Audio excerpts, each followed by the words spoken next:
अच्छा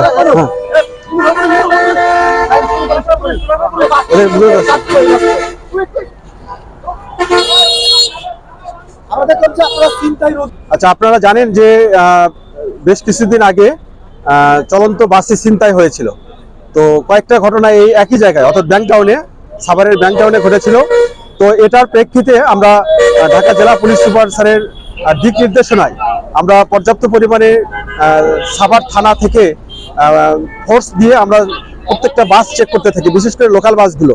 এই বাসগুলোতে এই কয়েকদিন ধরে টেন্ডেন্সি ছিল যে দেশীয় অস্ত্র ঠেকিয়ে যাত্রীদের কাছ থেকে জিম্মি করে হয়তো স্বর্ণ লুট এবং কিছু কিছু মোবাইল লুট করে নিয়ে যাচ্ছিল। এইরকম ঘটনা গত 3 মাস ধরে 3টা ঘটনা রয়েছে।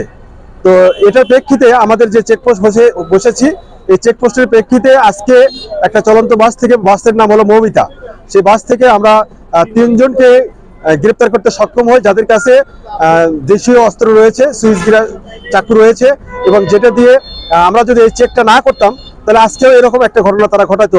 অর্থাৎ ব্যাংক টাউন পার হয়ে ব্রিজে পরেই এই ঘটনাগুলো সাধারণত ঘটে থাকে। তো সুতরাং আমাদের এই চেকপোস্ট দেখতে পাচ্ছেন এখন যে চেকপোস্ট চলতেছে, আমাদের পর্যাপ্ত পরিমাণে ফোর্স রয়েছে।